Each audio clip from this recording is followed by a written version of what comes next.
Baiklah, halo semua, assalamualaikum warahmatullahi wabarakatuh. Shalom, Om Swastiastu, Namo Buddhaya, salam kebajikan bagi kita semua. Yang terhormat, kepada Bapak Hatta Abdi Muhammad, SIP MIP, selaku dosen pengampu mata kuliah pengantar ilmu politik. Pertama-tama, perkenalkan, nama saya Winda Bella Setiawan dengan NIM B1B221091 dari Prodi Ilmu Politik Fakultas Hukum. Pada video kali ini, saya ingin mempresentasikan materi dengan judul Sejarah Substansi dan Problematika Hak Asasi Manusia.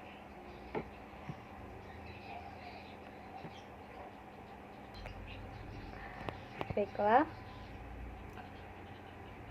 sejarah substansi dan problematika hak asasi manusia di Indonesia. Hak merupakan unsur normatif yang melekat pada diri setiap manusia yang dalam penerapannya berada pada ruang lingkup hak persamaan dan hak kebebasan yang terkait dengan interaksinya antara individu atau dengan instansi. Hak juga merupakan sesuatu yang harus diperoleh. Masalah hak asasi manusia adalah sesuatu hal yang seringkali dibicarakan dan dibahas, terutama dalam era reformasi.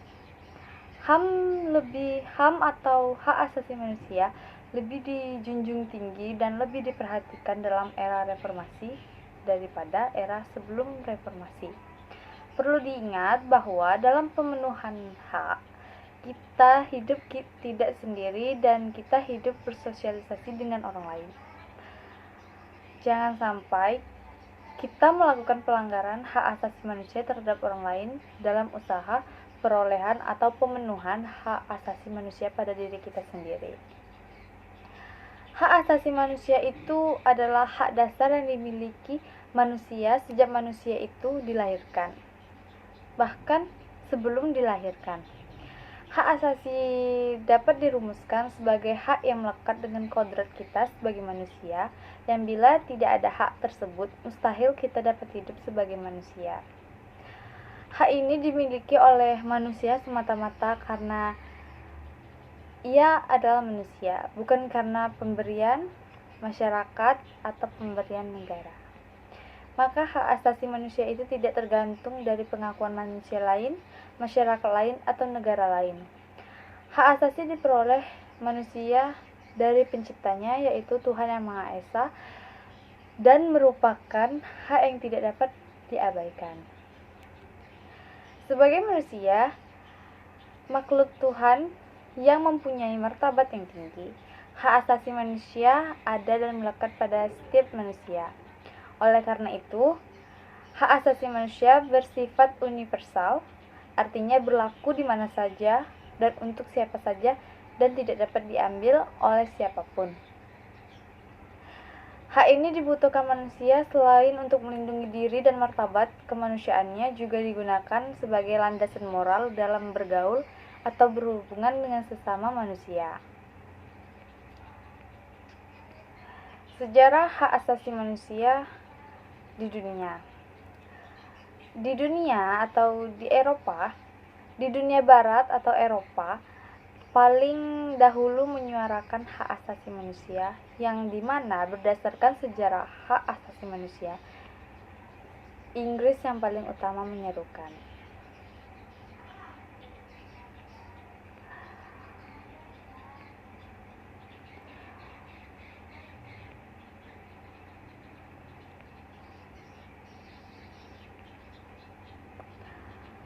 Menurut Revolusi Prancis tahun 1789, Revolusi Prancis lebih populer daripada Revolusi Amerika jika Amerika memerangi penjajah Inggris untuk mendapatkan sebuah kemerdekaan supaya bisa berdiri sendiri dan memiliki hak Beda halnya dengan Revolusi Prancis yang dilakukan rakyat memerangi rajanya sendiri, yaitu Raja Louis. Rakyat Prancis melakukan hal tersebut dengan alasan bahwa sang raja bertindak sewenang-wenang terhadap rakyat dan memiliki sifat absolut. Revolusi Prancis setidaknya menghasilkan aturan tentang hak, yaitu hak atas kebebasan, hak atas kesamaan, dan hak persaudaraan. Pada sejarah hak asasi manusia di Indonesia, hak asasi manusia di Indonesia dianggap sangat sakral, diperjuangkan sepenuh jiwa, serta sangat sejalan dengan kehidupan berbangsa dan bernegara. Indonesia telah ikut bersama negara lain untuk memperjuangkan HAM, memasukkan rasa kemanusiaan dalam perundangan sebab hal tersebut merupakan fundamental. Pancasila sebagai dasar negara Indonesia sepenuhnya mendukung dan menjunjung tinggi penegakan hak asasi manusia. Pada awal kemerdekaan Indonesia, tokoh seperti Muhammad Hatta merupakan orang yang paling vokal dalam menyuarakan hak asasi manusia. Indonesia dalam memperjuangkan haknya sebagai bangsa harus melewati beberapa fase, seperti halnya pembentukan organisasi yang didirikan tersebut mewadahi banyak orang di mana untuk merasa sadar bersama-sama memiliki hak yang harus diperjuangkan dan dicapai.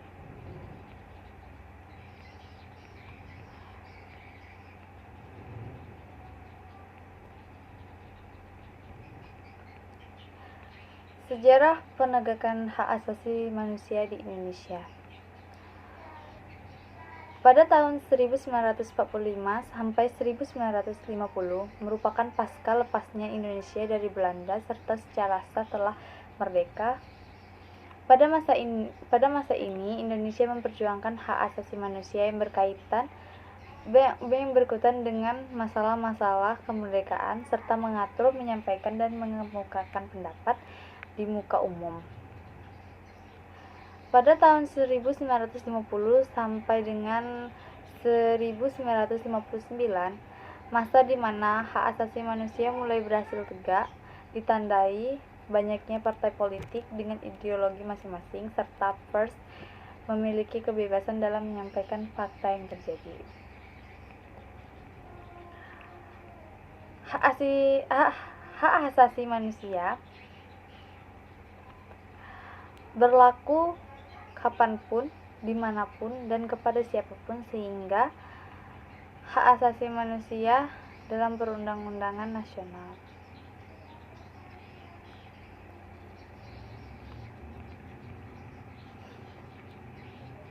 Menurut para ahli, yaitu menurut John Locke, hak asasi manusia adalah hak yang langsung diberikan Tuhan kepada manusia sebagai hak yang dikodrati. Oleh sebab itu, tidak ada kekuatan di dunia ini yang bisa mencabutnya.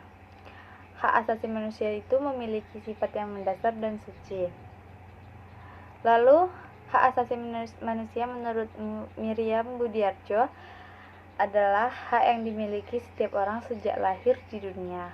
Hak itu sifatnya universal karena hak dimiliki tanpa adanya perbedaan, baik itu ras, jenis kelamin, suku, dan agama.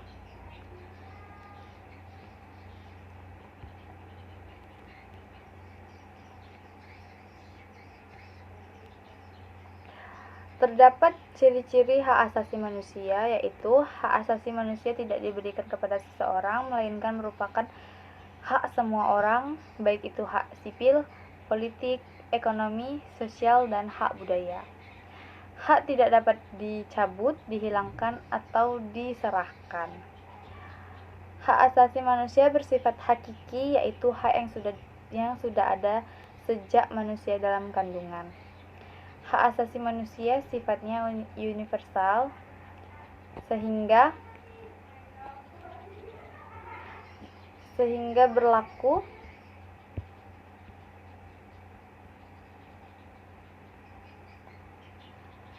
sehingga berlaku bagi semua manusia tanpa memandang status, suku, gender, dan perbedaan lainnya. Macam-macam pelanggaran hak asasi manusia dan pengadilan HAM. Pelanggaran hak asasi manusia dalam setiap perbuatan seseorang atau kelompok orang, termasuk aparat negara, baik disengaja ataupun tidak, atau kelalaian yang secara hukum mengurangi, menghalangi, membatasi, dan atau mencabut hak asasi manusia seseorang atau kelompok orang yang dijamin oleh undang-undang ini dan tidak didapatkan atau dikhawatirkan tidak akan memperoleh penyelesaian hukum yang berlaku. Undang-Undang Nomor 26 Tahun 2000 tentang Pengadilan Hak Asasi Manusia.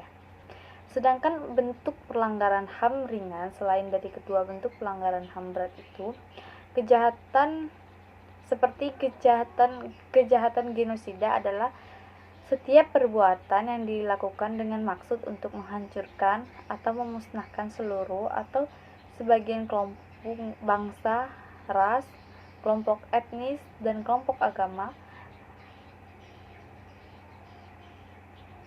Kejahatan genosida dilakukan dengan cara membunuh anggota kelompok, mengakibatkan penderitaan fisik atau mental yang berat terhadap anggota-anggota kelompok, menciptakan kondisi kehidupan kelompok yang akan mengakibatkan kemusnahan secara fisik, baik seluruh atau sebagainya.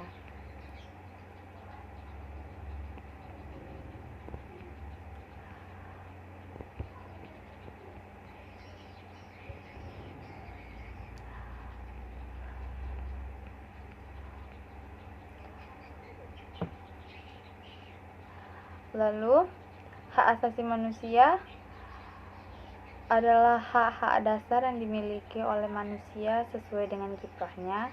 Setiap individu mempunyai keinginan agar hak asasi manusianya terpenuhi.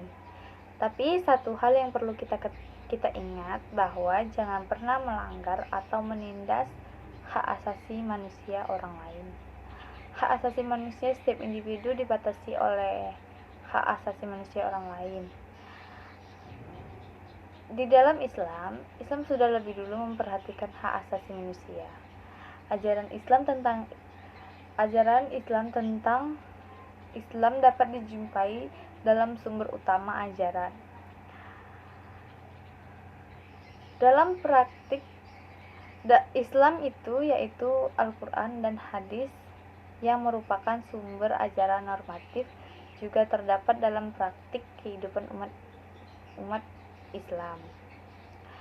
Dalam kehidupan bernegara, HAM diatur dan dilindungi oleh Perundang-undangan Republik Indonesia, di mana setiap bentuk pelanggaran hak asasi manusia, baik yang dilakukan oleh seseorang, kelompok, atau suatu instansi atau bahkan suatu negara akan diadili dalam pelaksanaan peradilan hak asasi manusia. Pengadilan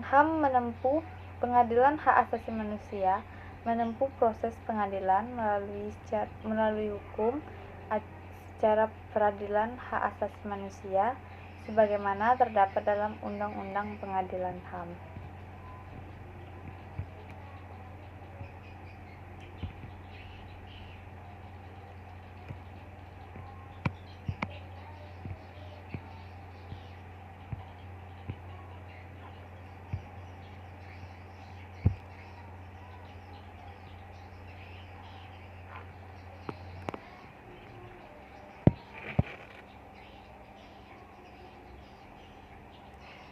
Baiklah,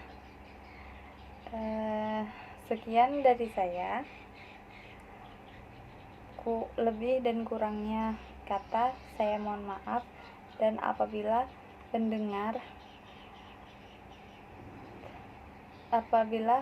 penjelasan saya tidak tersampaikan kepada pendengar dengan baik, saya mohon maaf karena keterbatasan yang saya miliki. Saya akhiri. Wassalamualaikum warahmatullahi wabarakatuh.